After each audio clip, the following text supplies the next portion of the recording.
Hello, everyone, and welcome to the GTPlanet League. We are in the first phase of this brand new competition. This is the second of 3 weeks of our round robin stage before we go into our eliminator phase on week 4.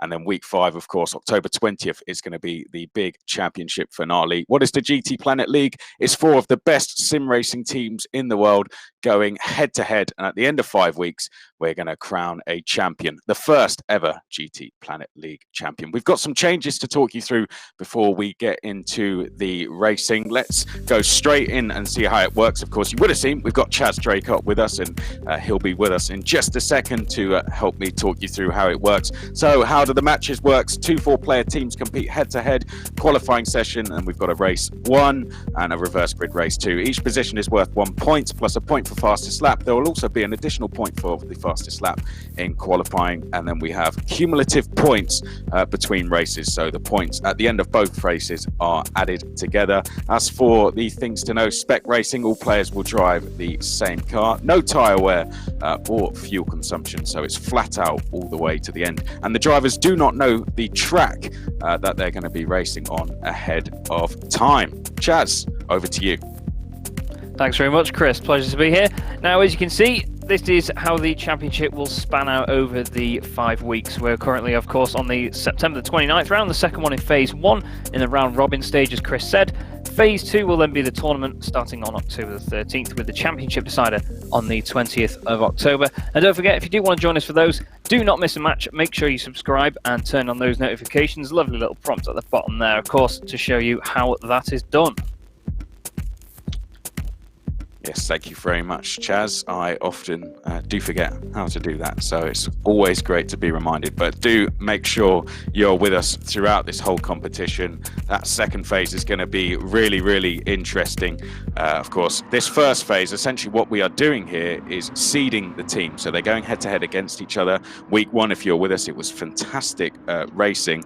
Williams and Redline both took the wins against Thrustmaster and Lazarus, so they have a win to their name. The point, if 2 teams have the same win-loss record when we get to the end of these 3 weeks, we will use their own win-loss record as a tiebreaker. So, for example, Williams and Thrustmaster, if they had the same record at the end of next week, then Williams would take the highest seed as they beat them in the first week. If 3 or more teams have the same record, then organisers will seed the teams via a random draw. So that's what we're doing in these 3 weeks. We're also betting ourselves in, getting used to this brand new format of racing, and then we will go into the tournament phase where the top seed will face the bottom seed team and the second seeded team will face the third seeded team, and then we'll have the championship match at the very end. But we are in qualifying, Chaz. Different to last week, a point is going to be awarded to the team who qualifies first, and as you can see, we are into our first qualifying match. Our first match is going to be Lazarus versus Williams, and some big names in this one. Yeah, there certainly are, and you can see the guys working together already to try and give each other a bit of slipstream around the Sardinia circuit. Of course, using the B2 layout of this track, so it's actually reversed to any layouts I've seen this used on before. So, it'll be interesting to see how it changes for the driver's approach around here, but yeah, these Lazarus cars working together now to make sure they get every little inch of, well, I suppose you can't really measure time in inches, can you? It's not great, not great way of measuring it, but we get what you mean. Yeah, every thousandth matters in these sorts of things, and you know, there's so close competition between these guys at the top of their game that's what the difference can be sometimes. Just a little bit of slipstream, and you know, you can be a millimetre wide on the exit of a corner. It can ruin an entire qualifying lap, as we all know. And I was going to say know and love, but I don't think we love doing that, do we? No, we definitely don't. Well, this is our first match, Lazarus versus Williams. Thrustmaster, Redline will be later. So 4 races coming up for you in total. Of course, Sardegna, as we said, on the Mazda Roadster touring car, 8 laps on the Sports Soft tyre. So for Lazarus, we've got Jeffrey Gallen, Lloyd's Elite. LZR Thomas is Matthew Thomas. Jeffrey Gallen's making his debut with Tijni and Yomus, unfortunately not back with us for the second week. Matthew Thomas was with us last week, took an 8th, a 6th and a 3rd. Calster, that's Callum Moxon. He started sim racing at just 8 years old. And then we've got Lewis Bentley as well, as LZR Lewis, who took a win in week 1 in the second race. But Lazarus really do need a win. They, of course, lost to Redline last week. Williams did win, though. They beat Thrustmaster. They've got Adam Sassuillo, which is Williams Adams. He took a 3rd and a 5th last week. Koke Lopez joins us, making a debut with Diogo Pontis and Giorgio Mangano back for Williams. PCM, that is Carlos Salazar. He was 5th and 7th last week. Nico N15 making his debut in the tournament. That is Nico Nuninghoff. So we are in qualifying. We are on the final laps at the moment. It is Williams who have that vital pole position. It's going to be standing starts this week, so it's going to be very, very close at the start of the races, but you need to be as high as possible. And PCM at the moment, Carlos Salazar is at the top, but Koke Lopez has placed himself pretty well here, Chaz, at the moment in the tow. But this is our provisional pole sitter, Carlos Salazar. Yeah, he's done a cracking job so far, and to be honest, it doesn't look like he's got his teammates around him that closely either, so he may have done that without the tow, you never know. But you can see the guys in front of him there just as they go down the straight, all still working together. Still the laps coming in though, as he crosses the line one final time. Cracking looking bit of kit, I must say, by the way, this little Mazda. Nice little set of wide arches on it, just makes just the difference on that thing, and a big rear wing as, yeah, he's actually bagged the pole position there. Yeah, well, there we go. So first blood to the Williams team, with Carlos Salazar taking pole position, and we're going to go straight into our first race. There are the cars, the Mazda Roadsters. It's going to be Carlos Salazar on pole position, then starting alongside we have LZR Thomas, which is Matthew Thomas. We've got Adam Sassuillo 3rd, Kauster is in 4th place, that's Callum Moxon. Then we've got Jeffrey Gallen, Nico Nuninghoff is 6th, Lewis Bentley is 7th, Koke Lopez 8th. We are ready to go racing then, the first of 4 races for you this evening. The first of 2 races for match number 1. Cumulative points is going to decide the winner this time around. So every position counts, and it's Carlos Salazar who is going to lead us down towards turn number 1. You can see the liveries will help you distinguish between the 2 different teams. We've got the white, blue and black of Williams, and then the more predominantly pink livery of the Lazarus team as they come now through turn number 2. And Matthew Thomas really trying to challenge as they come downhill for the first time, and Matthew Thomas has got alongside and gets through. So Lazarus into the lead. Oh no, but he's run wide, and Salazar there, I think he's going to get back through. Yeah, nice little opportunistic stuff there by Salazar. It's just behind Matthew Thomas, very sideways on the exit. But yeah, Salazar just let him go down the inside. He thought it's quite early in the race, he's not going to go for it yet, and then he just let him make the mistake on his own, because he probably knew, to be honest with you, that he'd gone in too hot. And now, of course, Thomas has got that humongous train behind him. He's got 2 of his teammates in quite close contention there. But of course, it's Adam Sassuillo there in the middle of it in the Salazar sandwich, as we're going to call it. But he's actually down the inside here, Chris, and he might get the move done. Yeah, well, there we go. Good little move there. You'll see the live points to the bottom left, so wherever they are placed on circuit, they'll score a set amount of points, 8 if they are in the lead, and then just the 1 point if they are down at the very back of the field. And the points will be added up in time, and you'll see at the end of 2 races who is going to be our winner. So they're fighting for points here.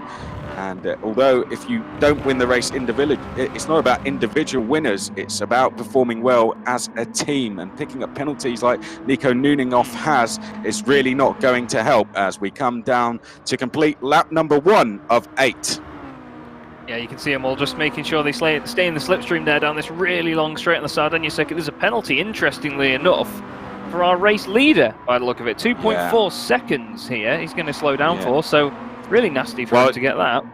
It's worth noting it's the system where you can knock it off by coming off the throttle, so it's not going to he's not going to have to slow down for 2.4 seconds. There you can see he'll be lifting off as he comes into the braking areas, and that will help knock down the penalty. It's the more old school way of doing it, and Carlos Salazar should be able to knock that off, but we have Matthew Thomas going wide in the background. His teammate Adam Sassuillo will come through, or the Lazarus driver, sorry.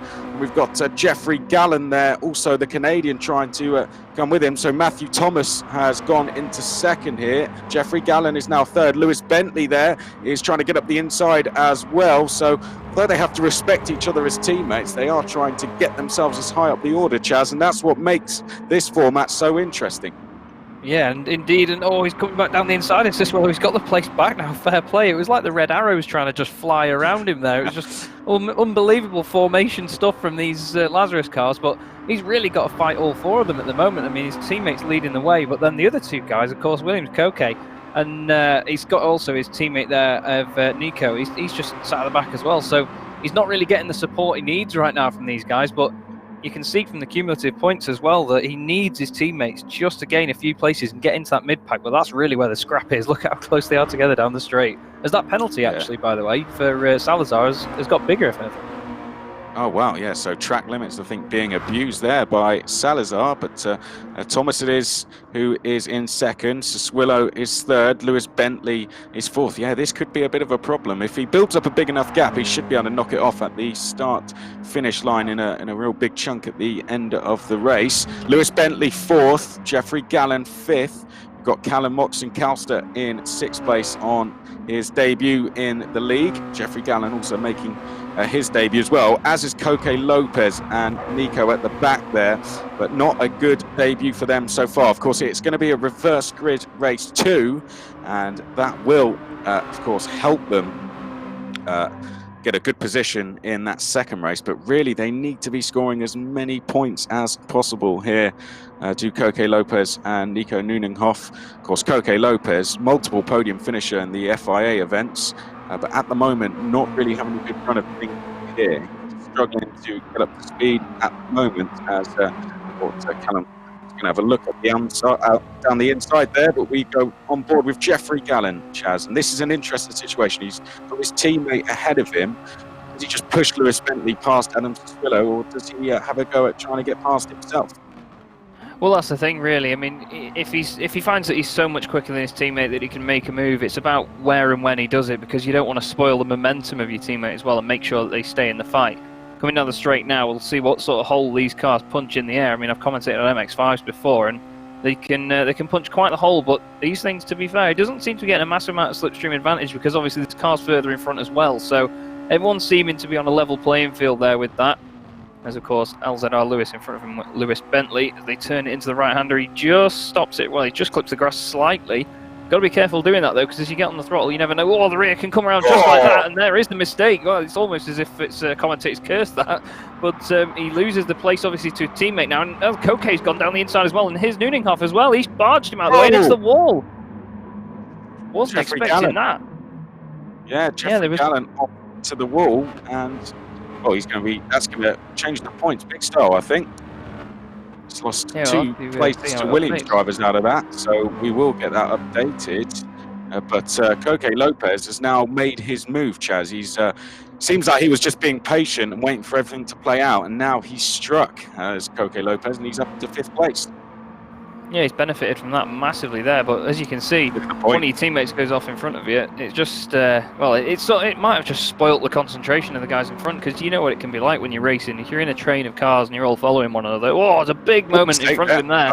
Yeah, he just got very sideways, he loses the momentum, and Koke's going to be up to 4th here, surely round the outside. Thank you very much, he says, and through he goes. Wonderful stuff, and as you were saying, Chris, the points now changed massively in Williams' favour. Yeah, look at that, 23 to 14 now. Lazarus really falling apart here, with Calster and Jeffrey Gallen dropping so far back off the pack. The chances of them making up any ground on the Williams drivers is starting to become very slim. So, well, it's over to Matthew Thomas here to try and get past Adam Siswillo now in the fight for 2nd place, and he was briefly alongside Adam Siswillo, left in the room, and Adam Siswillo was almost being too polite there, and he's now thrown himself off the circuit, and he's going to drop down the field.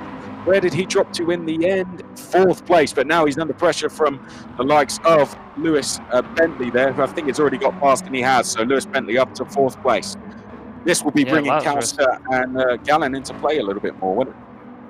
Yeah, definitely. I mean, all this battling is just going to help the guys that are a bit further down. You can see Nico there side by side with his teammate there, Adam Siswillo. Just slots in behind him, but yeah, the battling in front of them is really going to help the guys further down, like you say. But at the end of the day, though, the race leader, Carlos Salazar, he's going to be having a laugh at the moment with these guys all fighting behind. You can see the wonderful Williams livery there. Them two are just going to work together now. They don't want to keep swapping places or anything unless it's down the straight. But we saw before, Chris, that the slipstream isn't massive in these cars. If there's another car in front of you, it levels itself out quite well, doesn't it? Yeah, it does. This is going to be a really good result for Salazar. He was 5th and 7th last week, so he didn't have the best of starts, certainly not the start he would have hoped for, but now he's really come back with a bang here. He's going to get a win unless something goes very horribly wrong.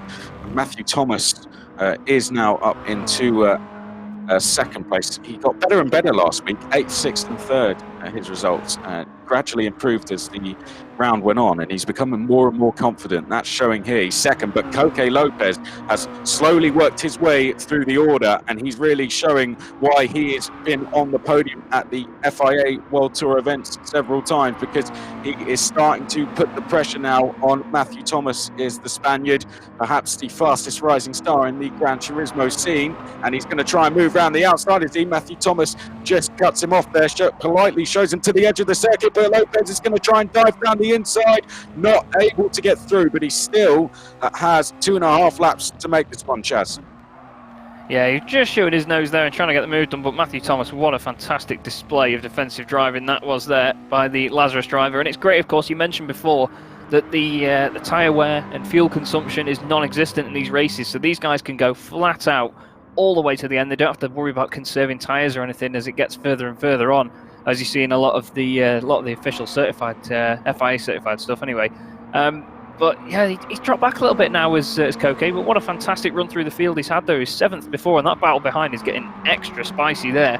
That is Lewis Bentley trying to hold off. I'm just trying to see the names through all the mess of how close they are together, but it's difficult to see. It's Adam Zaswillo there behind him, and then of course he's got Nico Nuninhoff behind him as well. So those two Williams cars will be working together to put the pressure on Lewis there, but whether he cracks under said pressure or not is another story, because he's got focused on his teammate ahead, who is also defending from Koke. So Lazarus on the back foot a little bit here, I'd say. Yeah, they are just a little bit. Lewis Bentley's got 2 drivers now to fight off, not just one. He's got both Adam Saswillo and Nico Nuninhoff. It's Adam Saswillo, that one. By the look of it. Yep, yes he is. He's alongside, but he was in this exact same position last time round. He's going to try the switchback out of turn number 1.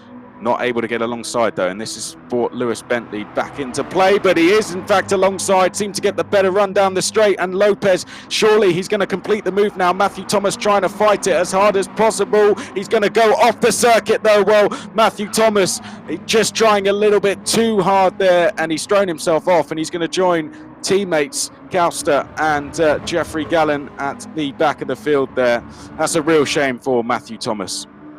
Yeah, we absolutely gutted there, but someone that has benefited from it here is Lewis Bentley, actually. He's gone past Koke now, so now he's got 3 Williams cars to deal with in his rearview mirror, not just 2 of them, but he was really opportunistic there, and he saw the contact happening in front of him, kept his cool and just got on with it, but he was actually side by side, by the look of it, with Adam before that as well, Adam Saswillo, because it was 2 by 2 into the right-hander. Koke, of course, making the contact there, and here we go, we'll have a look back then. You'll notice as well, just behind, you'll see Adam go 2 by 2 into the right-hander. He just muscles his way in there, opens the door, and here we go into the double right-hander again. There's the contact. And you can see they were 2 by 2, but Lewis just manages to hold him off, and then at the next corner, gets the job done. Here is Koke then. He's still holding them all off, though. Down the straight they go once more, onto what will be the final lap, I imagine. Lewis Bentley really needs to defend here, not just to stay in second, but to try and drop some of the Williams drivers back. Koke Lopez is actually dropping back, where he's just allowing his teammates to go through. In fact, does he have a technical issue, or is he deciding? Oh, is he giving the place back? I don't know if some people believe sure what is going on here. It's drivers are dropping to the back of the field. Now, what he wants to do is get himself at the front for the reverse grid race number 2, but I'm not sure why he would want to do that, because he's going to lose a lot of points, and he must have a technical issue, because he's gone into this is what happens when you pause when you pause the game, essentially, isn't it? So yeah, he's had an issue there, unfortunately. Well, that's a real shame. Let's not talk about it too much, because it's going to bring Lazarus back into play. Of course, cumulative points across both races. So if you lose a big chunk of points in this first race, you give yourself an almighty task to do in the second one. It's 22-15 at the moment, and Lazarus have been given an opportunity. If Lewis Bentley can get past Adam Siswillow, it will become about 22-17. It will close the gap by 2 points. So it'll be 21-16, something like that. My maths is terrible, as demonstrated there, but here we go. Battle for second. Adam Siswillow versus Lewis Bentley, and sitting there in fourth place, Nico Neuninghoff, who has patiently come through the field, and there he goes. Lewis Bentley dives down the inside. There is a bit of contact. Neuninghoff's going to get the run on the exit, and I think Neuninghoff is going to get into third place. In fact, he is. Bentley's going to drop to fourth. He had to give it a go, though. Neuninghoff finished second. Carlos Salazar takes his first win of the lead. Neuninghoff will finish in second place in style. Siswillow will be third. Bentley fifth. Gallen fifth, and then we have Matthew Thomas, Callum Moxon, and Koke Lopez at the back of the field. Wow, what an amazing finish by those boys. Oh, that was chaos then. Brilliant opportunistic stuff by Nico Neuninghoff, though, because he just saw that there was going to be a move made in front of him somewhere, and Lewis just had to go for it. It was his only chance to get those extra points, and he just missed out on that. And of course, a 1-2-3 for Williams. So there are your results, Chris. It's going to be Carlos Salazar with the win. Nico Neuninghoff will take second place. It's going to be a top three finish for Williams, with Adam below in third. Best of the Lazarus drivers was Lewis Bentley in fourth, and we had Jeffrey Gallen in fifth place. Matthew Thomas was in sixth place, and we had Calster on his debut there. Koke Lopez also coming in for the first time, as well as Nico Neuninghoff. What a debut that was.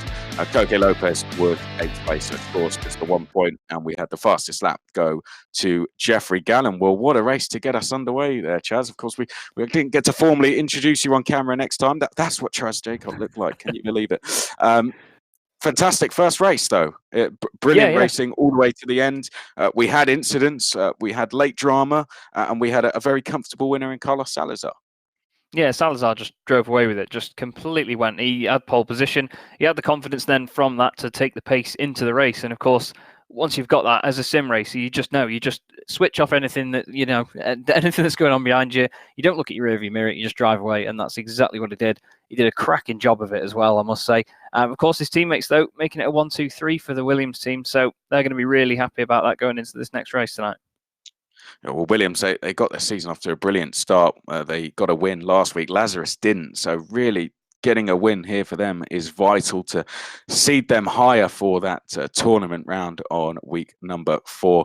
But fantastic race. And what did you make of the track and car combination? Of course, they wouldn't have known the track going into today. They would have known the car. But did you like the format there with track and car? Yeah, it worked out well, to be honest. They may not be the most powerful cars in the world, but from a lot of sims that I've raced on, and especially on Gran Turismo as well, you can see that it's not always about how fast the car is to provide great racing. If the car's a little bit slower, you get a bit more time and a bit more sort of patience for each corner, and you can eye up your opportunities and who you're going to make a move on and when you're going to defend. And that's what adds to the racing with these things. And I think these guys they're so close in terms of being on the top of their game, and the competition is so close that it does make for great racing each and every time we see it. I mean, personally, I expected more of them in the fight at the end. I don't know about yourself, because of the cumulative points. Kind of throwing one down the inside and binning it doesn't really do you any favors. Did you expect that as well, or is that just part of the game for you? I think that a lot of the time you've got to take these chances, especially in such a quick race as well, like such a short race. Every single point counts, as we've said. So they really need to make sure that they make the most of every single corner. Well, here we go. It's going to be 3, 2, 1, and away we go for race number 2. Koke Lopez is going to lead us then.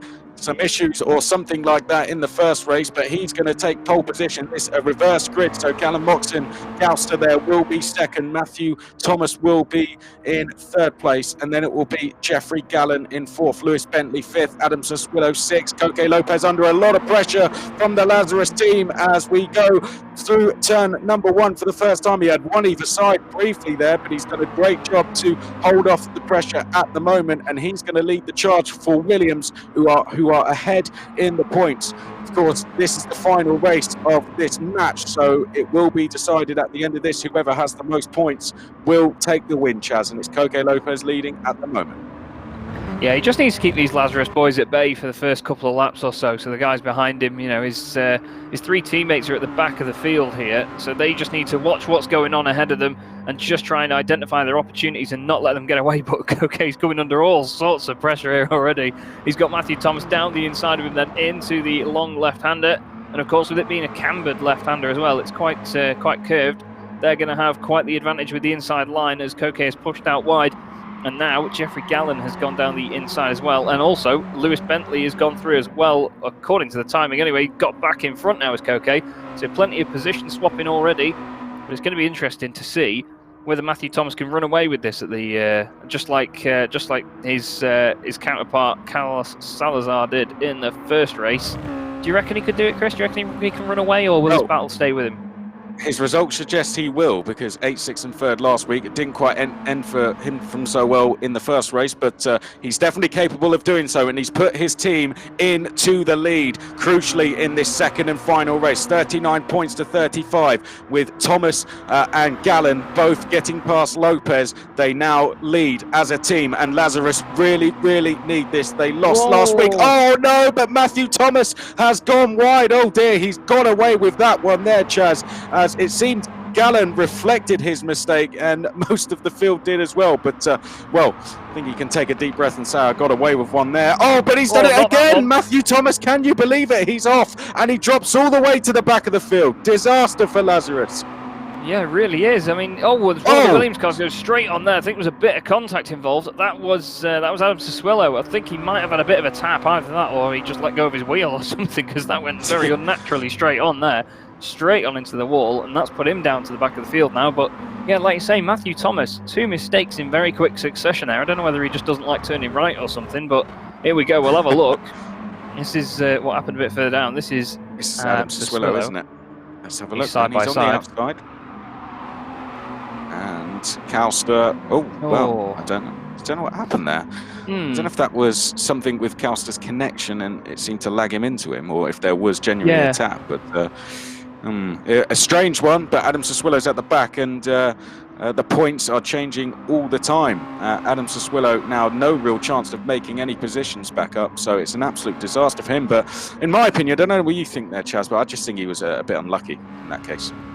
Yeah, definitely. I mean, like you say, it could have been something connection-based, which, you know, is something to consider with any sort of esports event that we do. It's a lot of the time we sort of attribute it to like a real-life mechanical failure, for example, if something goes wrong, like it did for Koke earlier.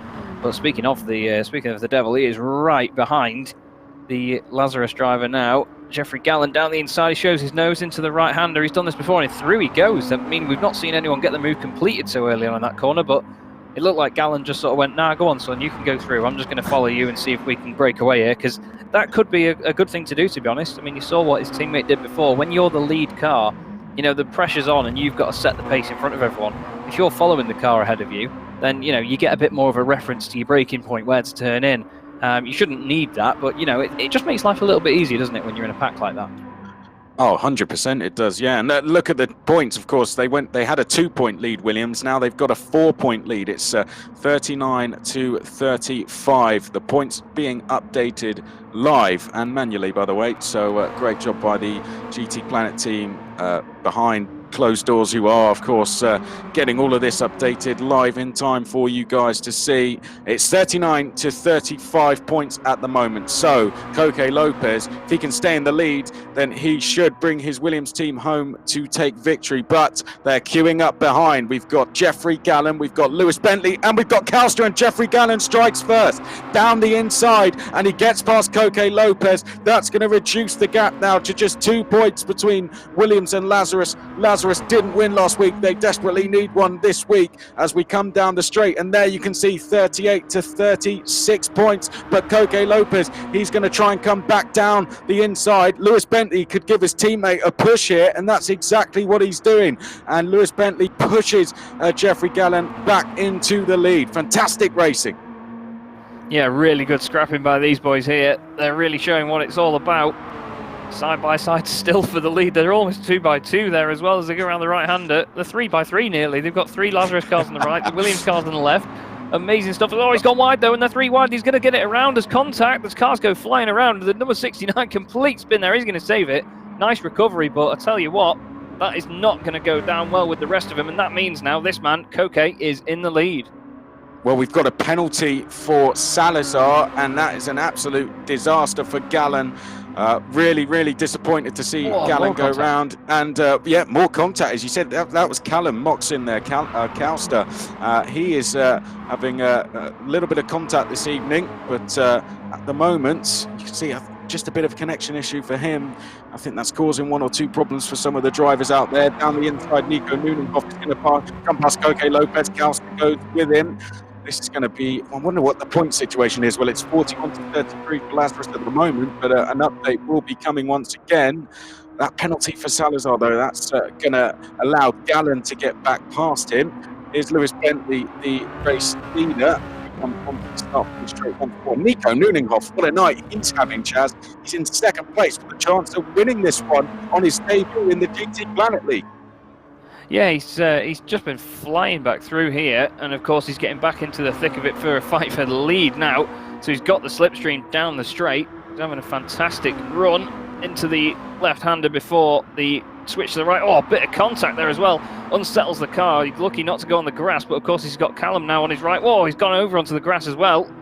So now they're side by side with his teammate as well. It was interesting before, though, that Koke, he seemed to go really slowly into the left-hander, and people going around the outside of him there, which, you know, isn't the preferred line round a corner. Well, any corner essentially, really, unless you're going to get a cutback of some sort.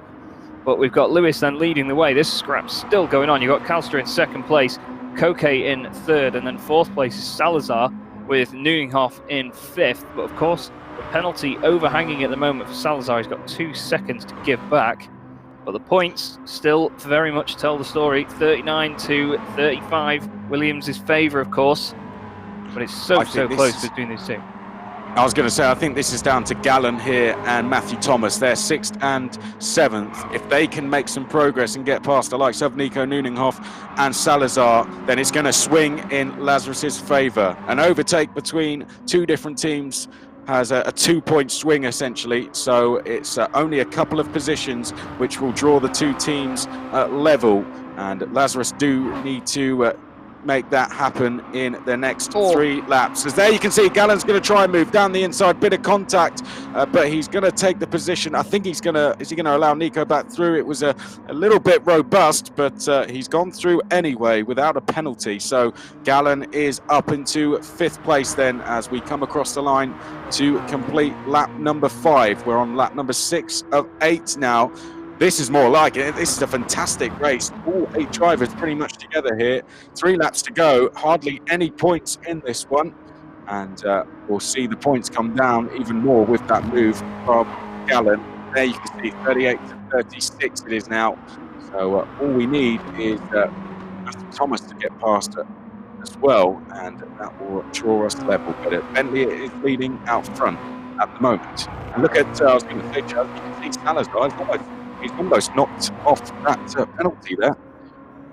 Yeah, he's done all right, to be fair, to gradually give the time back, and he's not lost any positions from it. So this 4-way fight for the lead now is still very much on.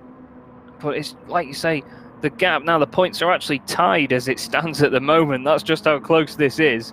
We're talking tiny margins here, and Koke is really needing to make a move here just to switch that back around, and you can see that Callum's under pressure. He's going defensive into the right-hander.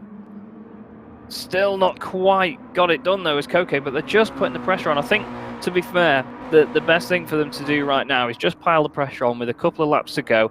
Wait till the last lap, make your move, because, you know, if you make a move early and then you give your opponent more opportunity to, you know, try and get one over on you again. So They're just going to make sure they put the pressure on, maybe wait for a mistake from one of these guys in front, but they can't be too heavily off the gas here, because of course they've got Matthew Thomas as well behind them, and then Gallen included in there. So there's four of the four Lazarus cars in the top 6 still. So they're very much in control of this race points-wise at the moment. 2 Williams cars at the back, of course. Looks like Callum's having a little bit of an issue with his connection at the moment. Be interesting to see whether that has anything bad on the result of the race. But Koke just needs to carry on doing what he's doing here and put the pressure on, and then try and make that move at the end. Don't you agree? Yep, I do. Koke Lopez at the moment there sitting in 3rd place, kind of doing what he did in the first race, waiting to strike, and he's going to strike late in the race. Here's Salazar. I believe his penalty has been knocked off now, and Koke Lopez, I think, is trying to let him through here to see if he can get past the likes of Kauster and Lewis Bentley as we come uphill. On board we are with Salazar. Next corner, blind approach, hit the brakes, banked corner as well. There are the 2 Lazarus drivers. We are tied on points as it stands between Lazarus and Williams. Absolutely nothing in this one as they come through the long right-hander once again. There we can see the Lazarus drivers up ahead. Chaz, they're going to be kind of working out in their head what they're going to do on this last lap. Kauster can almost work as a little bit of a roadblock and allow Lewis Bentley to get a gap here. If he just defends and holds the Williams drivers up, Lewis Bentley will take the win, and it's going to cause the Williams drivers a lot of problems. Yeah, it certainly will. And Salazar's in a very difficult position right now, because you know, when you're following a car like Callum right now that's got a bit of a connection issue, you never know whether that car moving around in front of you unnaturally is going to cause contact and put you out of the race. So he's just really got to play it safe, I think. But you know, well, in any other conventional circumstance, I say play it safe, but you've got to get just one more point to give your team the win in this one. Matthew Thomas on the grass there, just behind these guys, but it's really closed in. So Koke's got to get a move on now as well, because Matthew Thomas, if he gets ahead, that's going to give the win to Lazarus, and he's down the inside, and he's got in front, so that's going to give them the points advantage here. Koke's going to try and come back at him. They're side by side, a little bit of argy-bargy down the hill into the left-hander. Callum looks down the inside of his teammate, doesn't make any moves, but Koke back in front now. He can breathe a sigh of relief for now, but he's still got Gallen in there as well, trying to make the move on his teammate and get involved. They're still side by side as they go up the right-hander, up the hill now. We could hear the revs dropping on these cars before, just because of how steep this hill is. And just in front, Salazar's trying to make a move on Callum Moxon, of course. He's round the outside into the bank left-hander, but there is your race leader, and there is 2nd place, Callum Moxon. Is he going to be able to defend this, Chris, with just a couple of corners to go? Yeah, I was going to say, Lazarus, of course, need to win this. Adam Soswilla has the fastest lap, so Williams will take the point that goes along with getting that fastest lap, and that would win them this match at the moment. There you can see it's just been added now, so really Lazarus have to make one more position. It's going to go into the final corner. Koke Lopez just needs to hold on to that 4th place. Thomas can't get through. We may get this on the line here if Matthew Thomas can get a good exit, but he hasn't. And Adam Soswillo is safe in 7th place as well. Williams, I think, have just done enough to done this. It's going to be a photo finish at the line pretty much, but Koke Lopez there has the toe, and that should be enough for him to hold on. Lewis Bentley takes the win, but Williams take the match by 1 single point via taking the fastest lap in this 2nd race. They take the win, 38 points to 37. It couldn't get any closer than that. What a fantastic race. All cars together at the line as well. And fastest lap proved to be very crucial for Williams there. Lewis Bentley with 1st. Kauster, a brilliant night for him on his debut. 2nd. Carlos Salazar 3rd. Koke Lopez 4th. Then it was Matthew Thomas, Jeffrey Gallen, Adam Soswillo, Nico Nuninghoff. 8th place there, but of course 2nd place for him in the first race. He'll be pleased with his evening work. But fastest lap, Chaz, it happened before, it happens, it's happened again. Fastest lap has given Williams the win in this race, 38 points to 37, and that gives them 2 wins now for the season. Lazarus, unfortunately, that's 2 losses. Yeah, a real shame for Lazarus to lose out on that one, but you know, it was so close in the end. They gave it everything, and you know, you can't take anything away from them for how hard they were trying in that effort there. But yeah, like you say, for a fastest lap to decide it, it just shows that out-and-out pace can sometimes win these things. It's not all about track position, but wow, what a format this has turned out to be. I was very excited coming into tonight to see how this went, and it really has proved to be so close and exciting. It's great. Well, of course, viewers, Let us know what you think of the format. Leave your comments down below. Use the hashtag GTP League. Let us know what you think online as well, or on Twitter as well. You can catch us on Instagram and Facebook. Fantastic racing all the way to the end. Last week, we picked out a driver of the match. I'm going to throw it to you, Chaz. It's hard to pick one, isn't it? Because it didn't seem to be a huge amount of consistency. Some drivers had really good races, but then they'd have a bit of a bad one. But I'd say Coque Lopez, he seemed to have two very solid performances. Yeah, definitely. In the first one, of course, he was down in 7th place, and then he made his way back up through the field. In terms of, well, the issue towards the end of the first race, that wasn't all on him. Gave him pole for the second one, didn't quite take the win. I'd have to say Callum Moxon, to be honest with you. Maybe it's a bit of a strange one, but for his debut, like you say, he's really made an impression, and getting second place in that second race there was really important to them. And he acted as a really good rear gunner to the Williams guys behind. So, yeah, I'd have to give it to him on that one.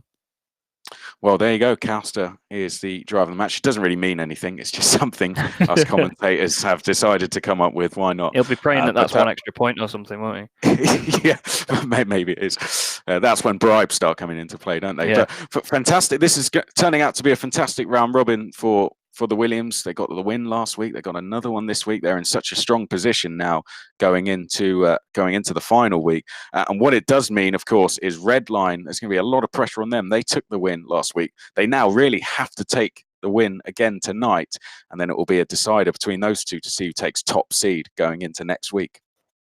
Yeah, of course, and it just shows that it's not about each individual race or each individual match. They've got to think the long game in this and think about the whole tournament. So it's going to be really, really good to see whether the pressure gets to them, whether they go for any more desperate moves than they might normally do, or whether they just go and play it safe. And we've seen different teams manage their races in different ways, and it's going to be more exciting to see how the Thrustmaster guys respond to that as well. Well, if you can stay with us, don't go anywhere, because in just a few minutes' time, Thrustmaster versus Redline will be coming up next on this second week of our first phase of the GTPlanet League. But if you have to leave us, thank you for being with us for this first match. We do hope you enjoyed it on behalf of myself and Chaz. Thank you for watching. Of course, match 2 coming up very shortly. But for now, it's goodbye.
Welcome back, everyone. Match 2 coming up for you very, very shortly. It's going to be a good one. Thrustmaster versus Redline. Thrustmaster beaten last week by Williams. Redline won last week against Lazarus. And of course, we just had Williams there go and take their second win. So pressure on Redline in that situation to try and take top seed. We are essentially in the GTPlanet League. We're in the second week of our first phase, which is the round robin, where all the teams are going to face off against each other. And then at the end, the win-loss records will be put together, and that will give us seeded teams. We'll have our top seed, second, third, and fourth. Our top seed will then face our bottom seeded team. The second seeded team will face the third seeded team on week 4, and week 5 it'll be the big championship match. Well, Chaz Draycott is with us. Chaz, what did you make of that first match, and what are your thoughts ahead of this one? It's going to be a big one, this. That first one was brilliant, really close racing. Like we were saying just at the end of it, 1 point separating after everything, 1 point just being the deciding factor, and the fastest lap as well to do that. So it wasn't even a position on track. If that rule wasn't even in place, it would have been a tie, which just shows how amazingly close this is. 2 incredible teams coming up in Thrustmaster and Redline.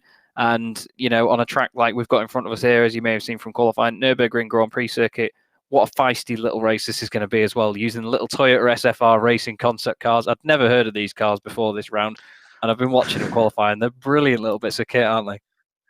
Yeah, well, they were used in the FIA races this week actually at Lago Maggiore, and I enjoyed racing them. I thought they were great fun. It's really you got to keep up speed throughout high speed corners. They're very precise to drive. I found, of course, I'm like 3 seconds off the pace of these guys, but that's what I found. A real mistake mid corner really punishes you. It's going to be at Nürburgring GP, 6-lap races, sports soft tires, only 2 races. We do have some format changes this week.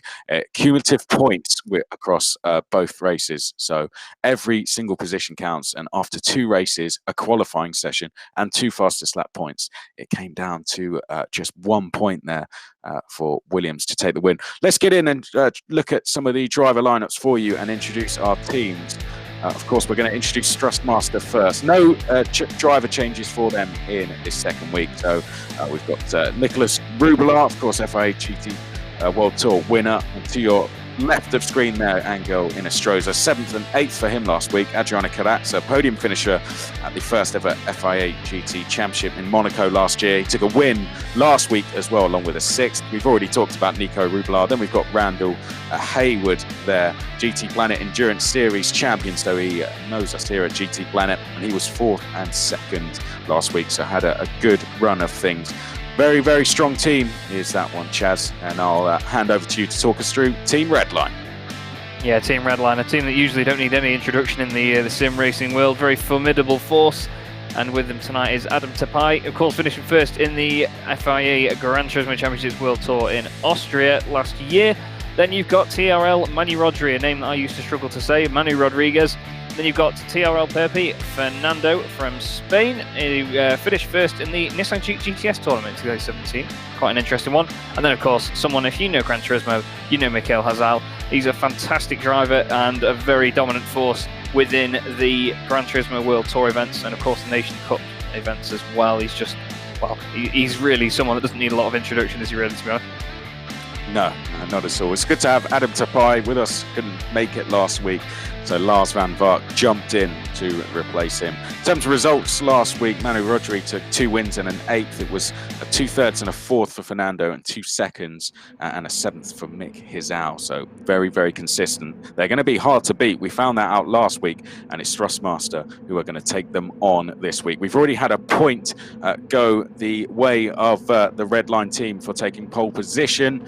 Now it's cumulative points across 2 races to decide the winner. So Redline it is on the front row of the grid. The predominantly red livery is Team Redline. The white is the Thrustmaster team. And away we go for 6 laps at the Nürburgring GP circuit. And it's going to be Adam Tapai leading the way as we go down to turn 1. A brilliant start to his GTPlanet League campaign as we head into the first hairpin. Manu Rodri there trying to get down the inside of Nicholas Rubelar.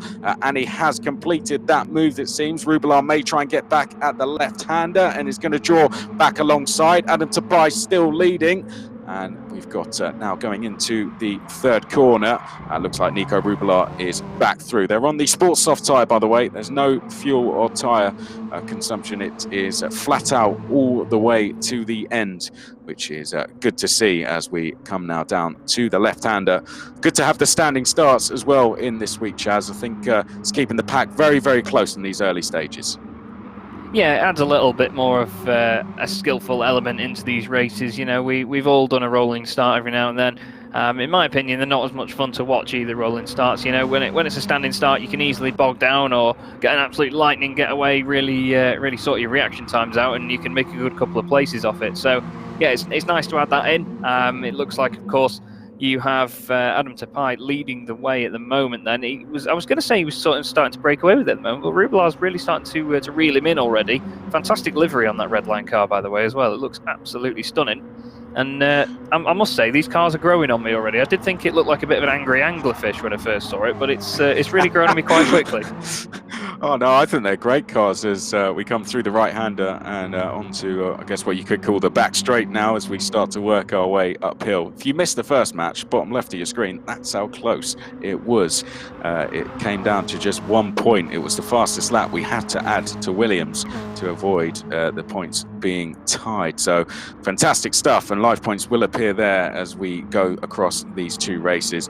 Every single position counts here, and at the moment Adam Tapai is doing a great job for the Redline team as they come through the final corner. But Nico Rubelar slowly closing in here. Manu Rodri is in third. Fernando is fourth. Randall Haywood, the American there, fifth place. Then it's Adriana Carrazza, sixth. Mick Hizal is seventh. And then in eighth place there is Angel Inestrosa. And that is one of 6 laps completed. And Nico Rubelar now challenging for the lead, Chaz. Yeah, he's starting to make advances now. And he's going to really put the pressure on here. This first section of this track is very difficult to get right in these cars. You get a lot of differing racing lines as well, so it's going to be interesting to see people take those lines around there, trying to make any move they can. As Rubelar tries to go for an early apex into the left-hander there, just putting the pressure on a little bit, and that's what it's all about in these things. You know, you've got to just make sure that your opponent knows you're there, put the pressure on. They're all using as much of the runoff as they can to just try and get the best run out of that corner. Redline, of course, leading the points at the moment by 7 to these guys. Nico Rubelar wants to make a big indent in that and try and take the race lead. Of course, that then drops 1 point off Redline's score, and of course adds 1 to Thrustmaster. So every position gain isn't just effectively 1 point for them. It's sort of, you know, it knocks down the opponents in one as well. So you have to factor that in. And a lot of the time, when you say it's just 1 point per position, you might think it's a bit of a simple change, but based on what it does to the other drivers, it really isn't, is it? Yeah, it's just that 2 point swing, isn't it? It's a real big advantage. That's what a position gain does. So you score 8 points if you're in the lead, and just 1 point if you're at the back. And although the second race will be a reverse grid, dropping to the back is not going to do your team any favors, because if you're losing positions to the other team, you're just going to constantly lose more and more points. Although you'll get pole position for the next race, it's really something you do not want to do. And we saw some incidents in the first race, Chaz, didn't we, of our first match, and in the second race the team seemed to stay all the way together right until the end. Here, though, looks like we've got a breakaway with Adam Tapai and Nico Rubelar breaking away. Manu Rodri just about holding on, and then we've got this train for 4th place being led by Fernando. Yeah, in the last match, spoiler alert, we saw a couple of drivers running away with it, and once they were in front, they were just gone. But yeah, a little bit of a breakaway here, but this time it's the top 3 rather than just the race leader. So we're going to be shaping up for a really good battle here with Adam Tapai's Manny Rodriguez just moving around a little bit behind them as well. But this is now Rubelar on the outside into the very tight turn 1, hard on the brakes. He's going to try and get the cutback. Is he going to make it work? He gets on the power. The back end steps out a little bit there. He's going to be on the outside for the left-hander, though. So Adam Tapai is going to have the preferred line. Or he tries the cutback again, though. And that's the beauty of this section of the track. You know, you can get so many cutbacks, and he has got his nose down the inside there, actually. Gives him a little bit of a kiss on the way through to say, go on, son. Off you go. Turns it back into the right-hander, and he has got the move done. So Nico Rubelar, beautiful bit of driving there. Really sort of shaped up the move and followed it all the way through. But of course, that means now that Manny Rodriguez has managed to close in on these pair. Not by too much, but you know, he's going to see that gap disappearing. And as a driver, when you can see that you're closing in on people in front, it sort of spurs you on a bit more, doesn't it, to really get your foot down and close the gap completely. Well, Adam Tapai and Manu Rodri, I wouldn't be surprised if they just slotted in behind Nico Rubelar here and just stayed patient until the end of the race, because Nico Rubelar, he wants this to be a fight. He wants the rest of the field to catch up, and that's why he's going for the move so early on in the race. But Tapai and Manu Rodri don't really want that. They're ahead in the points as it stands. You can see the life points to the bottom left of your screen. Behind here, Carrazza and Haywood need to get a bit of a move on for the team here. Likewise, we've got Inestrosa at the back of the field there. Thrustmaster were beaten by Williams last week. Redline beat Lazarus, so one win to the name of Redline at the moment, and they're making a good start here. But Carrazza, we're having a look at him in 5th place. He'll be getting the push from Haywood, his teammate, there in 6th, and slowly they're closing in off Fernando, who has been knocking off that penalty that he had. He's got it down to just half a second, so he won't really be worried too much about that at the moment. He's got to take a lot of curb through that chicane. This is the situation out front, though. Looks to me, Chaz, as if Nico Rubelar is starting to pull a bit of a gap now. It's it's 0.8 of a second, just under that, as we complete lap 3. Yeah, it looks like Adam and Manu can't quite stay with him there, but they can be quite comfy at the moment. I mean, they've got a 5-point gap on Thrustmaster at the moment. So 21 to 16 being the points standings. They'll be pretty happy with it as it stands. But Nico Rublar, obviously, he needs to just give everything he's got. I mean, if being further away from these guys isn't going to give him extra points or anything, but you just really need to stamp your authority on these things. You've got to play the mind games, just show them how much pace you've got. And, you know, if you're behind them in the next race or you're going to go make a move, they're going to sort of think, oh, no, this guy's quicker than me. He's going to get the move done sort of when, not if. So, yeah, he's just got to get on with it, really. I mean, a lot of the drivers that I know from sim racing, they get a lead and they'll get a bit of a gap on the go, and then they'll just sort of back off a bit and they'll just manage their race from there. But it looks like Rublar is absolutely going for it. And of course, the battle behind, though, really the only one with a bit of a chance at the moment is Adriano Carrazza. Yeah. This man here in 5th place. He really needs to get a move on and try and get past Fernando in front of him. Yes, he does. So, of course, Fernando still has half a second to knock off his penalty as we go down to the hairpin. I'd say this is probably the most crucial battle on circuit, isn't it? Not just for this race, but for the whole match, because it's only 5 points between Thrustmaster and Redline at the moment. Redline having scored a point for taking pole position in qualifying with Adam Tapai. But if Carrazza and Hayward can both get past Fernando, that will reduce that gap significantly, and Thrustmaster, they can afford to lose this first race in terms of points, but they just have to keep the gap close to give themselves a chance at bringing it back in the second race as we now come out. Looks like Hayward's under a lot of pressure though in the background. That's Mick Gazal. We haven't really talked about him at all so far, down in 7th place at the moment, not really having a good race so far, but I think this could be the start of his recovery as he starts to pressurise Hayward. Yeah, I think at this stage he probably knows that his team's outscoring the other one based on their positions ahead of him, so he knows that there's not too much pressure on to gain a place. He is going to go down the inside here though, gets his nose down the inside, hugs the inside line, all the way around that wonderful last corner. A little bit of a touch on the exit there, but there you go. He's going to try and get the position ahead of him down the straight, still so close together. But what I was going to say was that he knows that his teammates ahead have got the points battle sorted. So, you know, he may just be thinking he can get a good position for the reverse grid for race 2 if he stays where he is. And, you know, it's not that close at the moment in terms of the points. So from quite a level-headed perspective, he's probably doing the right job. Bit of contact there, though, between Didico and Fernando. So he's back on the brakes, but he's let him get away with it again. He just sort of lets the gap open up. He knows he's got that penalty to serve, though, doesn't he? So sooner or later, he's going to gain the 0.3 of a second back. Yeah, that's very true. I think Mick Gazal's doing Fernando a big favour here because in 6th place there, he's now created a gap between Carrazza and those 3 drivers at the back of the field. And that's just taken some pressure off Fernando here.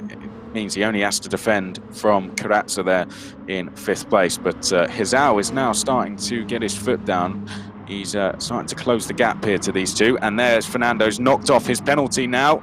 He's done it by defending into the bottom hairpin as they now make their way up towards the Schumacher S, and Carrazza will be very, very frustrated, Chaz, because he can't get by and he can see Gazal very fastly approaching behind.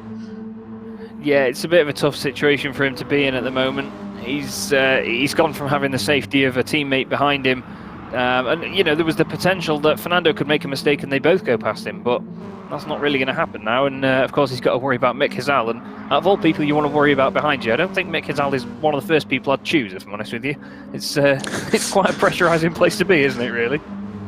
Yeah, it'd be the absolute last person you'd want to have behind. Of course, what finally got his win at Salzburg in the FIA World Tour as he now comes down the inside. Yeah, and Carrazza may try and hold on over the curb, does so. That's going to bring Inestrosa into play, and Inestrosa gets by, so points back in Thrustmaster's favour now. It doesn't matter that Inestrosa and Carrazza have swapped places because they're of course on the same team, so the gap is now going to be reduced. Live points will be updated very shortly to the bottom left of your screen, and Mick Gazal's in a bit of trouble now because he's got Randall Hayward behind him now as well. So Thrustmaster, albeit in the second half of the field, are starting to fight back here by taking on reigning World Tour champion Mick Gazal.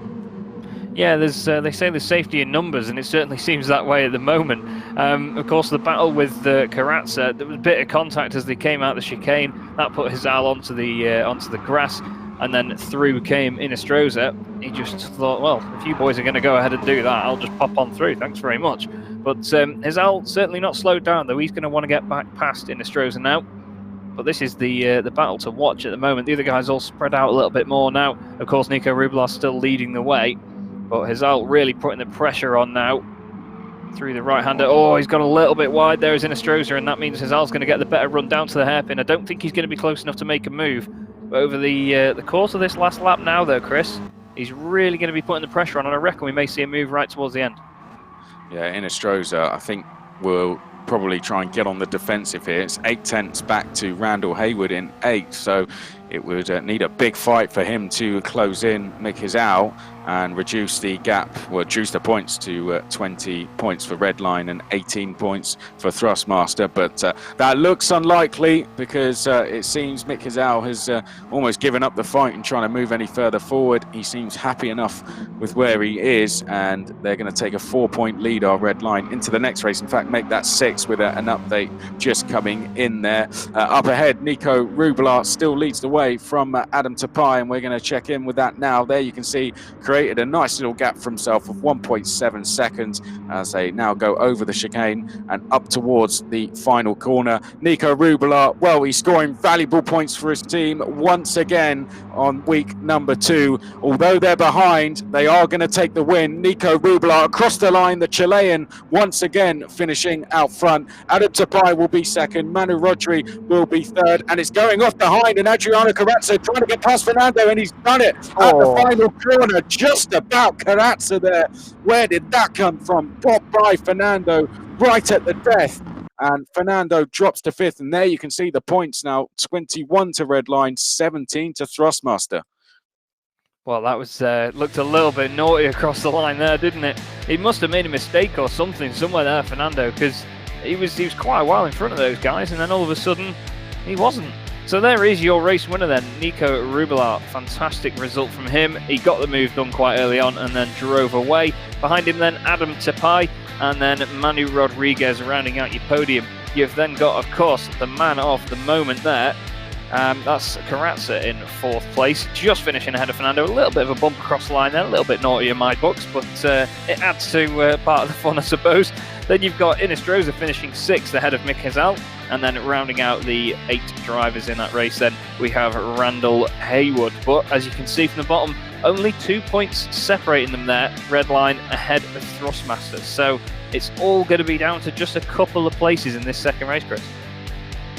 It's going to be very, very exciting. They 20 points to 18, and that's the second victory in the GTPlanet League for Nicolas Rubelar. But of course, it's not about single driver performances, it's about team performances. This one nicely balanced. Of course, Redline were the favourites coming into this, I'd say, having got that first win on the board last week. But this one nicely poised, Jazz, as we go into our second and final race. Yeah, this is going to get really feisty now between these boys. There were some great battles in that one. You can see, of course, Thrustmaster on the right-hand side there, with the exception of the Redline driver at the back, which is, of course, Mr. Tapai himself, finishing 2nd in that one, with Nico Rubelar starting in 8th. So we're going to see some wonderful formation flying once again, I believe, here as the lights begin to come on. And the angry fish are unleashed. Away they go. That is Randall Hayward starting from the front. That's terrible. I'm going to stop saying that. And then, of course, he has Mick Hizal. Now, I said earlier, Mick Hizal may benefit from starting at the front of this one. That's why I wasn't so worried about gaining places in race 1. We may see him take the lead and run away with it based on previous performance. Fernando running very wide there. And who was that he was taking off with him? Was it, I believe, it might have been Carrazza going very wide with him. The big scrap behind them in the mid-pack there. A lot of you can just hear the tyres screaming for mercy as these guys try and wrestle these little cars around the first section. Bit of contact behind as well, but it's still Randall Hayward leading the way out of the first section. Yeah, Randall Hayward there, heavily defending. He's got his teammates in Carrazza and Inestrosa there, 3rd and 4th place. So he's just, I think, trying to, of course, hang on to the lead, and at the same time, he'll be bringing those guys into play. But a nice start, good start all round. Didn't see too much contact at all. So good stuff from all 8 drivers as we come down to the hairpin for the first time. And Hayward there briefly will lose the lead, but he shows his owls the edge of the track, and he should take it back again, and does so. So looked like his owls just went too deep on the brakes there, got a little bit out of shape, but he draws alongside through the Schumacher S. And is he going to get through? Hayward is trying to close the door, but it looks like his owl has already stepped through it as they come up to the left-hander, Adriano Carrazza now. Oh, and a 4-second penalty for Randall Hayward. That is an absolute disaster for the Thrustmaster driver. He's going to still lead the race, but seems a bit harsh to me, that penalty. And his owl pretty much drove through him there as he was serving his penalty as they come down the back straight for the first time, Chaz. Yeah, that is a bit of a harsh penalty in my books as well there, Chris. You're absolutely right.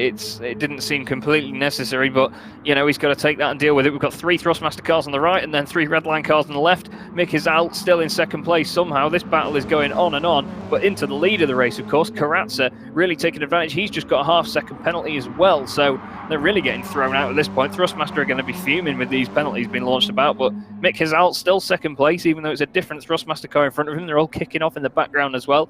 You've got side-by-side stuff between some of the Redline guys as well. Adam Tapai in the middle of that as well.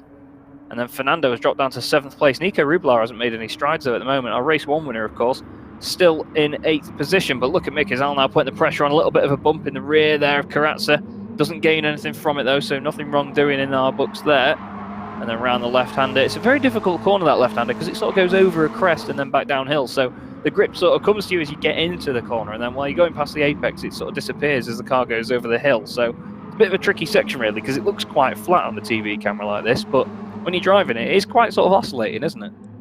Yeah, of course, from my many laps I've done of Nürburgring GP, in real life, I do know that. Of course, that is not the case, but downhill we come, and Adriano Carrazza still leading the way at the moment. Randall Hayward has dropped to 7th place, picking up that 4-second penalty. I think just trying to serve it as quickly as possible, slotted into 7th place. So real shame for the American, because he was doing a good job leading in the early stages, but it's down to Adriano Carrazza to lead the way for the Thrustmaster team, who are winning this match at the moment. Live points to the bottom left of your screen, and it's 1 single point. That was the exact score we had in the first match between Lazarus and Williams, and at the moment Thrustmaster leading Redline as we come through the left-hander. Of course, Carrazza's got the fastest lap at the moment, but that was on the first lap, so you can't really count those with a standing start. But fastest lap's going to be crucial here. I think Randall Hayward, Chaz, although he's in 7th, he could do his team a big favour by going out and getting fastest lap, and it looks like he's picked up, he hasn't served his penalty yet, 3.5 still to go, but very close up front. It's hard to know where to look at the moment. Yeah, definitely. There's battles going on everywhere. So many positions being changed, but real shame for Hayward there that he's not completely served that penalty yet. I thought, like you say, I thought that was the reason that he dropped down so far, but it seems that isn't the case. Yep, indeed there is. And Mick Hazalt goes to the front of this one. Carrazza now in 2nd, and Inestrosa's got a penalty himself. Well, I think you're the odd one out if you've not got a penalty in this situation so far. These guys really taking all liberties that they can, but Mick Hazalt, there he is, and in the race lead. Down the straight he goes with Inestrosa very close behind him. And then, of course, sorry, it's Carrazza behind him, then it's Inestrosa, I do apologise, through the right-hander. But he's just, you know, the body language of these cars doesn't say a lot about how hard these guys are pushing. They seem a little bit twitchy on the front end, but they really are sort of managing this very well, taking many smooth lines around this section. But it's good to see that we haven't had a breakaway winner. I mean, as we saw in the earlier match as well, the second race stayed close throughout, and it's great to see that this one's doing the same. Yeah, well, as they say, you know, the smoother it looks, the easier it looks almost, the better you are driving. You know, when it doesn't look like anything, like you are pushing at all, usually means you are driving very, very well. And I think that's been demonstrated by what are the best drivers in the world in Gran Turismo. Of course, Mick Hazalt leading the charge at the moment. Carrazza on the podium at Monaco last year.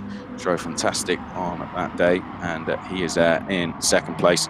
Inestrosa is 3rd at the moment. Adam Tapai started on pole position for the first race. He is in 4th place. Then it is Manu Rodri, not having the same success that he had last week, but His team are now leading in the points. It's 39 for Redline and 36 to Thrustmaster. So this could be a crucial battle at the back as well between Fernando and Hayward. If Hayward can serve that 3.2 second penalty without losing much time. And there you can see it could all come down to position change between these two. That's how this works. They score points where they finish, and those points are then added up at the end, and there we get our live points. You can see to the bottom left, it was 19 to 18 in the first race, and at the moment it's 19 to 18 in this second race, and there was 1 point for Redline for taking pole position in qualifying. Mick is out, he's threatening to break away here, Chaz. He's got the gap up to 7.5 tenths at the moment, and this is not good news at all for Karatsa and Inistroza. Yeah, it's not what they want to see.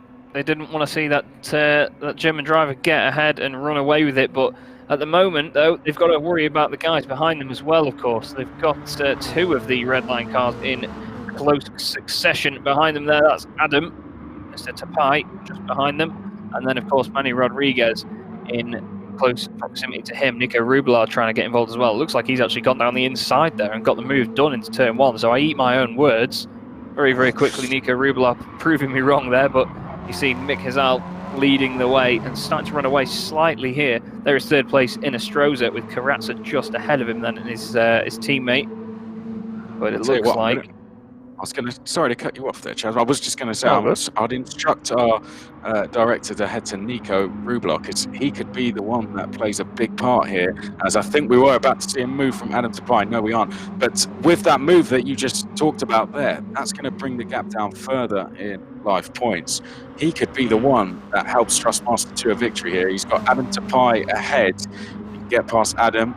Then if the live points are as they are, then that will bring points down to 38 to 37, and it will just be 1 point in it then, and that could be decided by the likes of Randall Hayward at the back of the field.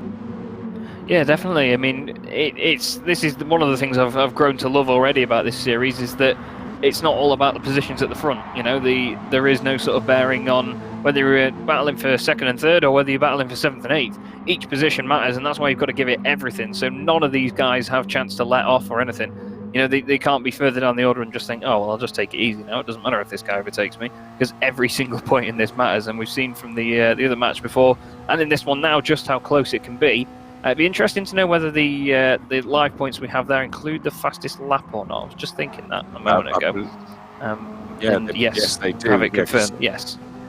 Yeah, Mick Hazal set that last time around, didn't he? As we go on board with Nico Rublar, and he's going to try and get this move done on Adam Tapai, but Inistroza's made a mistake ahead, unfortunately. Well, he's going to get a push here from Nico Rublar. Actually turned out to work in Nico Rublar's favour, did that, and now it's going to be 38 to 37 points. There you can see it's already been updated on the bottom left of your screen. Once again, we have just 1 point in this, Chaz. 2 laps to go as well. It couldn't be any closer. Adam Tapai is trying to fight back and has done. I think he may have got back past Inistroza. Inistroza trying to dive to the inside at turn number 2. He's going to be alongside going into turn number 3, and Inistroza should get back by as long as he can keep Adam Tapai from coming back up the inside at T4. He does, so the points remain at 38 to 37. Karatsa trying to close in on Mick Hazal. Can he take the win and the match for his team along with it, I wonder? But very, very close stuff here on the penultimate lap of the race. This is incredibly close stuff from these guys, and once again it comes down to just 1 point. If one of their guys at the back of this pack that's out on their own can set the fastest lap of this race, then they pretty much swing it completely in the other team's favour. It's unbelievable. As we look at Nico Rublar then third place, it's a lot of these guys have got penalties though, and they need to clear them before the end of the race, surely. But I think if a lot of them around them have got the penalties as well, then, you know, it won't really affect them that much. So that's an interesting thing to try and factor in, because everyone we can see on screen has a penalty at the moment. It's brilliant. So Nico Rublar then still holding on to his podium position. Even our race leader Mick Hazal has an 0.8 of a second penalty. The smallest of those lot there is, of course, Manny Rodriguez, who has 0.7 second penalty. With 1 lap to go, though, Mick Hazal has got his foot down and he's trying to break away here from Karatsa, but Karatsa seems to not quite be reeling him in as such, Chris, but he's just gradually chipping away at that lead, isn't he? 10th by 10th. Yeah, no, I stole the words out of my mouth there. I think Mick is out. He doesn't make many mistakes, but if he made one now, I think he'll know that that's it. He's going to lose the lead here because he also has a penalty to serve, as does Karatsa. 1 lap to go, and can any of the Thrustmaster drivers make a move that will get the match with it? It's going to be down to either Randall Hayward or Adriano Carazza, really. Those are the 2 drivers that can get that extra point needed for Thrustmaster. As well as that, Inestrosa has to hold off both Adam Tapai and Manu Rodri at the same time. So that is the situation going into the final lap, and Mick Hizel has run wide. He's run wide out front, and now Thrustmaster are going to go back ahead. Adriano Carazza is into the lead. Was he serving his penalty, or was that a mistake? It seemed a genuine mistake to me. But Mick Hizel, well, we said he doesn't make many mistakes. He's just made one, and that's going to give Thrustmaster the lead on this final lap, Chaz. Well, I tell you what, the commentator's curse is usually like lightning to strike, which wouldn't really be beneficial if your username is anything similar to what Mick Hizel's is. But in that one, it was almost like a thunderstorm that was 40 miles away. It took ages to get involved there. But yeah, you said he doesn't make a mistake, and he goes and makes one. So there you go, ladies and gentlemen. If you ever want to know what sort of power we have as commentators, there it is in its truest form. And of course, Nico Rublar all over the back of Mick Hizel now as well. Goes defensive into the hairpin, gets the car turned in tightly, and he's really going to be pushing now to get back ahead of Carazza. He's going to be laughing all the way to the bank at the moment, though, in the lead. And of course, he just needs to make sure that his teammate Nico Rublar puts the pressure on, but he still has to serve that penalty, though, Chris. This is going to be amazing, these last few corners. Yeah, this is going to be so close. Of course, Nico Rublar has a penalty to serve as well. Pretty much the entire field do, except for Mick Hizel. And will the fact that he served that penalty win him the race? Adriano Carazza will be thinking in his head, where on earth do I serve this? It's going to probably be just a dab of the brakes coming up to the line. But here we go. Through back straight for the final time, up towards the chicane, and he's going defensive. Here is Adriano Carazza out front. Mick Hizel looks to the outside on the brakes. Who's going to be braver? It's going to be Mick Hizel. Will he get over that curb though and get himself a penalty? Adriano Carazza, he served the penalty, went through to Mick Hizel there. Inestrosa's going to come up the inside and go into second place. It's going to be so hard to work out the points. Who is going to be where? Adam Tapai is going round. Nico Rublar takes yet another win. His second of the evening. Everyone's serving penalties, and Thrustmaster have done it. Thrustmaster have taken the win, 40 points to 35. Penalties came into play massively there. Mick Hizel gave it all or nothing into that chicane, and then that created a knock-on effect which had things all kicking off behind. But Thrustmaster have done it in dramatic circumstances. I think we are just being told that the points are unofficial, so we do need to accumulate those. So it may not be, that's a provisional result, but what happened there? What on earth happened there? That was absolutely mad. It looked like Hizel and it was Carazza, wasn't it? Just went side by side into the chicane. Hizel went wide as he came across. Nico Rublar thought, all right, then, if you're going to go over there, boys, I'm just going to cut straight through, and off he goes.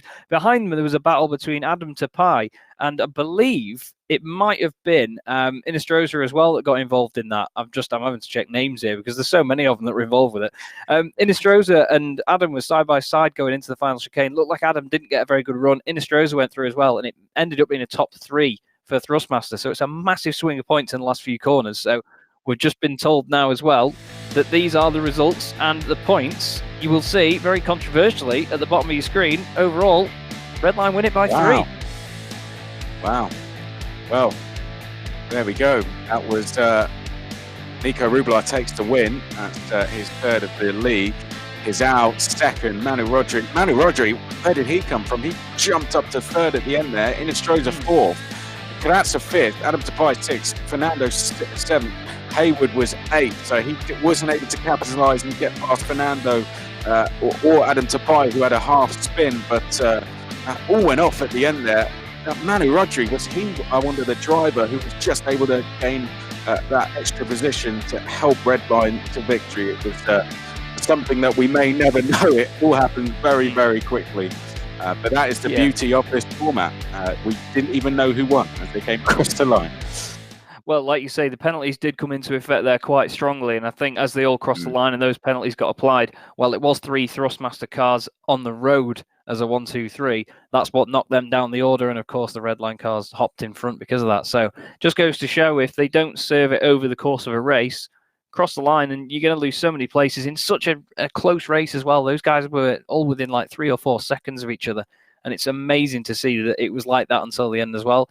I once heard someone say about sim racing, unless you've got a big field of cars and you've got loads of them involved, it's not going to be a good race. But this proves that wrong completely.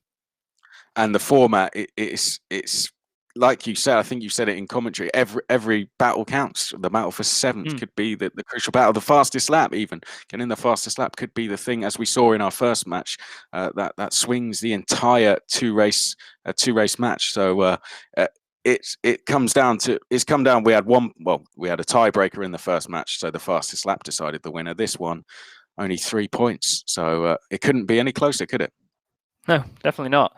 And I mean, bearing in mind that both matches tonight were separated by a total of 4 points in total, it's, the numbers say it all. The numbers really do say it all with this. What a format. And I've really enjoyed doing this. It's been fantastic. Absolutely fantastic. Well, it's been fantastic to have you here. Driver of the match in that one? I'd have to say Karatza did a really good job in that last race. He was always there or thereabouts. Yeah, it has to go to Karatza, in my opinion. He was just really strong throughout. Mick Kizal, of course, always a star in these things, but yeah, he just held his ground there and did everything he needed to do. Of course, Nico as well, adding to his wins there at the end. So he's racking them up for the league, and maybe we'll work out at the end which of the drivers got the most wins. So the situation now is Redline have 2 wins to their name, and so do Williams. And guess what? Next week, it's the last week of our round robin, and Redline and Williams will face off. Whoever wins that match will be the top seed. And of course, Thrustmaster and Lazarus will kind of fight to see who is seeded 3rd and who is seeded 4th. Neither of those will want to face either of those teams again. So both big matches that it couldn't be any more better poised, I'd say, going into the final week, Chaz. No, definitely not. We all want to see Williams and Redline. That's going to be a fantastic scrap between them. And of course, Thrustmaster and Lazarus as well. They're really going to be fighting for every point they can get. They're just going to have to go at it and just see where they end up, I suppose. They can almost go into it thinking we've got nothing to lose here, and just hope that something kicks off with Williams and Redline. But yeah, both matches are going to be fantastic to watch once again. And after the round robin next week, the week after that will be our tournament round, where the seeded teams, the top seed will face the bottom seed, the second face the 3rd, and then our championship match. That'll be on October 20th. Well, it's been a fantastic evening. If you've joined us for the entirety of it, thank you for being with us. Make sure you click that subscribe button, hit a like, leave us a comment, use hashtag GTP League across all social media, and let us know what you think of the format. Do you think there should be any changes? Who was your driver of the evening? Let us know everything. We want to get as much interaction as possible as the GTPlanet League goes throughout its 5 weeks. Chaz, it's been fantastic to have you along this evening. I'm sure it won't be the last time that you join us. Come back next week. 2 big matches coming up as we end the round robin. From everyone here at GTPlanet League, thank you for watching this evening. But for now, it's goodbye.